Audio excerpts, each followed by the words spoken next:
right. Welcome to the I Said What I Said show. I'm your host, Thatbaldbrutha. Give me a shout out for the audio video. Make sure everything's coming through clear. Before we get started, I want to go ahead and get into some housekeeping, making sure that I recognize all my subs for coming through. Appreciate you guys for still rolling with a brother. And for those of you that are new to the channel, I want to let you know that what I do here is I share my thoughts and opinions about life, love, and everything in between. My point of this show is to try to have a conversation where it's both educational and entertaining. All right, let's get started, shall we?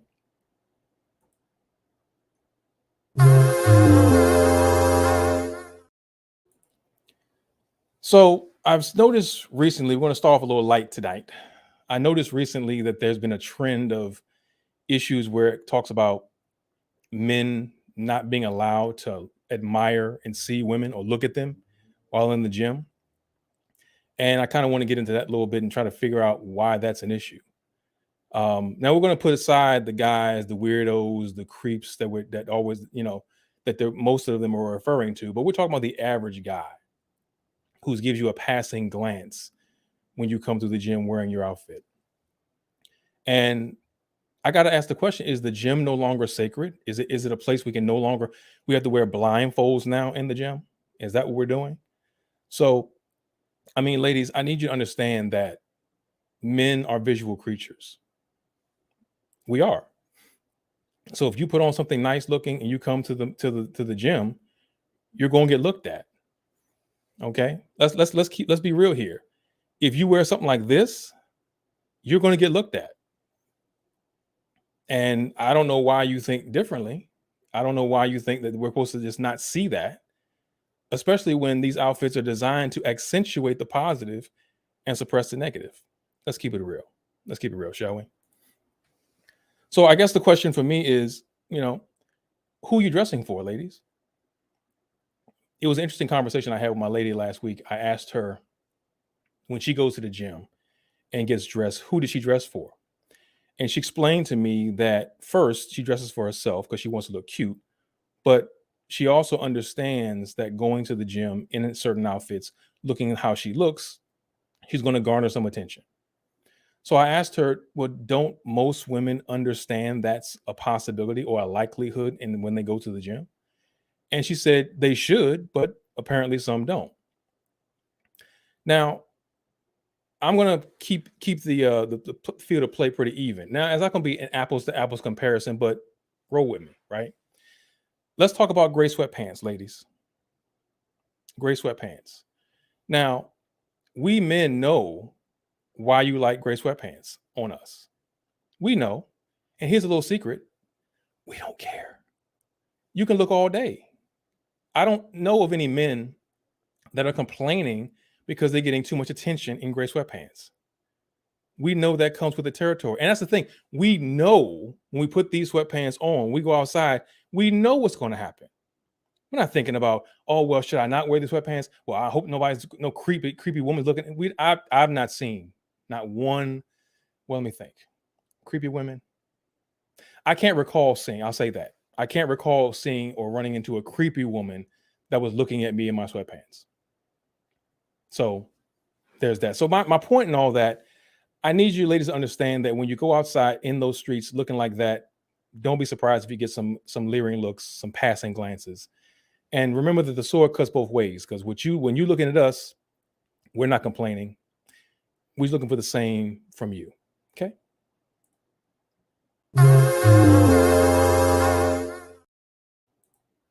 All right. So I was doing some research.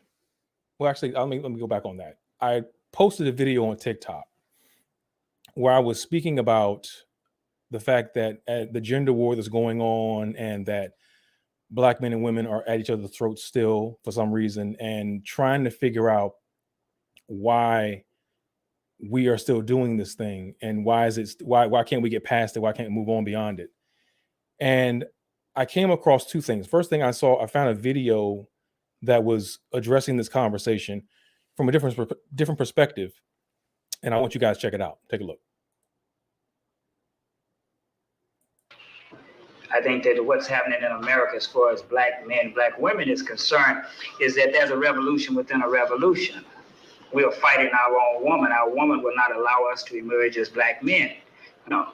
But our black women, who has been put in this role of aiding white America, white structure, and castrating the black male, has continued doing this. She cannot live with us. It's not that we can't live with her. Are you blaming us? Are you saying that it's our fault that this happened? No, I'm not blaming black America women. I just said that I'm blaming the system. They are victims of the system like the black male. Well, why do you say that we are castrating you? You say that you want to be the leaders. Okay, well, what about the black professional woman? Are you saying that there should be no black professional woman? Are you trying to deny black women the right to be creative, the right to function? We're not asking for you to take a back seat. We're saying that you have got to be astute enough and can view the situation well enough where you just automatically know what your role is and step back. And whenever you want to have that aggressive thing, this is the thing that the young black man today is not going to tolerate. My old man tolerated it because his old man tolerated it. It came up for years and years and years. But today, the young black man is not going to take it. He's going to be out there as a leader. White America has used. So what I find interesting about that video is that this was done in the 70s. And that I was not aware of, that this conversation, I kind of knew that this was a problem all the way through, right? But to hear this video and recognize how much it sounds exactly the same as what we hear online today was amazing to me.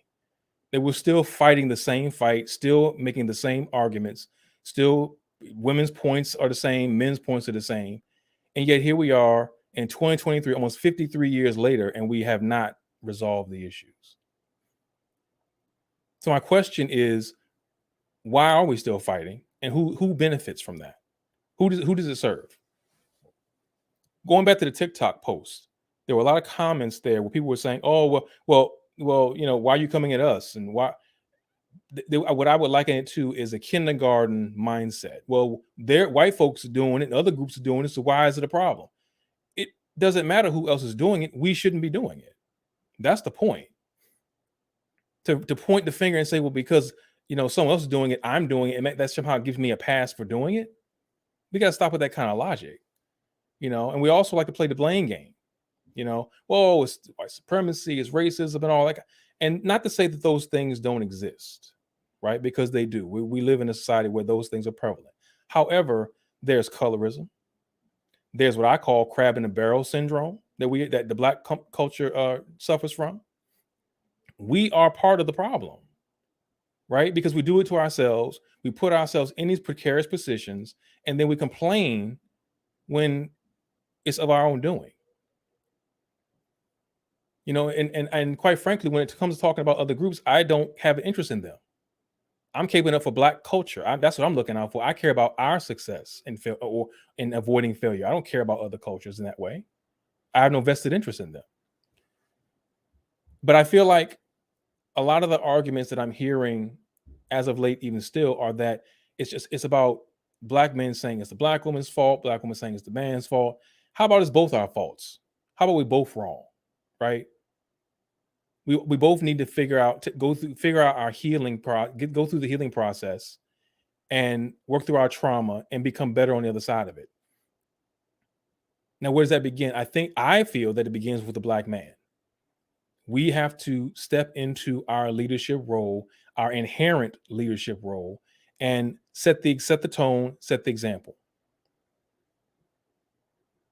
Because the question that we have to ask ourselves, are we black men, are we teaching our boys how to survive as men in a society that doesn't see them as men more often than not?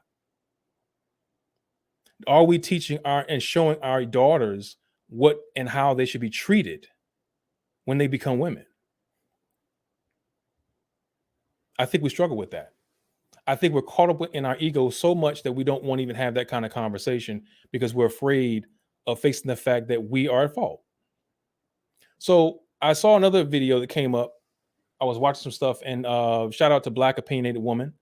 She has a good channel over there. Go get a chance, check her out. She was talking about how there's a time for a cultural reset. And she and I got into a back and forth dialogue about it. And I was trying to understand from her, what does that look like?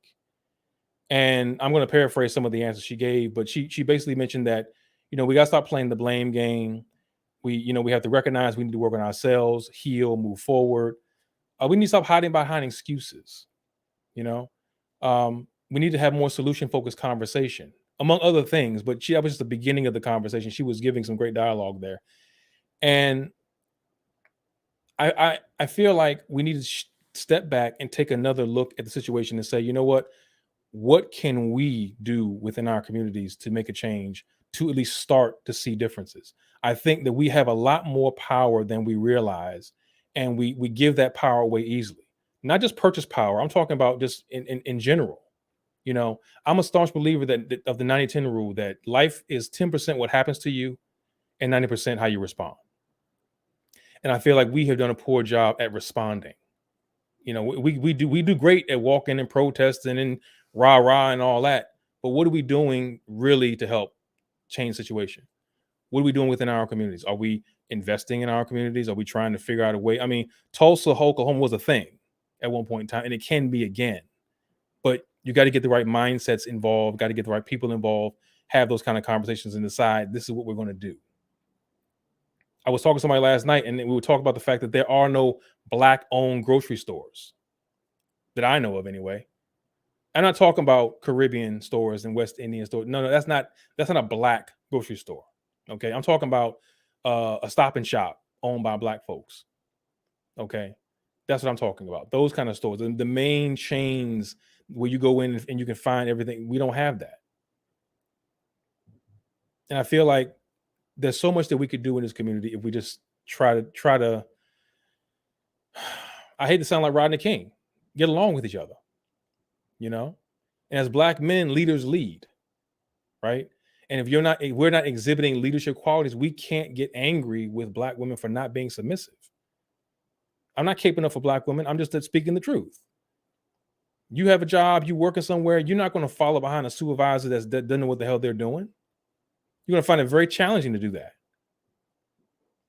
I believe that's the same struggle that Black women faces. They're looking at us, not all of us, because all of us aren't way out whack, but it's quite a few off the track. And they're looking at us to exhibit leadership quality so that they can sit down and let us do what we're naturally and inherently supposed to do. I feel like we shouldn't be encouraging disrespectful authority, glamorizing criminal lifestyles, and telling women that their bodies are more valuable than their minds. I think that's wrong. And that's what social media is doing. That's what we're seeing today in society, that's being encouraged. And we need to get back to, I believe, some more traditional values, more traditional ways of thinking if we're going to turn this thing around.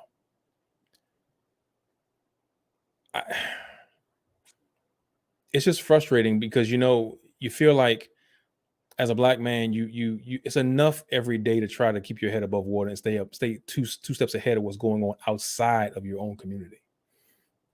And I know that, there are a lot of Black men that may share my sentiment that we don't want to be fighting with our women. That should be the last concern that we have, is having to go through that. And I just got to believe there's ways to get around that. I do. So, all right. Well, with that, that's all I had to do today. I want to kind of go touch base with you guys on that. And I appreciate you taking time to take a look at the channel, look at the video. I look forward to engaging with you at the bottom with your comments. If you have anything you want to share, please feel free to do so. And let me know your thoughts. If you have any ideas for content, anything you want me to talk about, any topics you want to address. My goal, I'm hoping to open this up to eventually becoming like a panel discussion where we bring people up to have hopefully civilized, but solution-focused conversation to see if we can find some answers. Now, are we going to cure cancer and solve world peace overnight? No, but give us time. Give us time. All right, until next time, be blessed. Take care.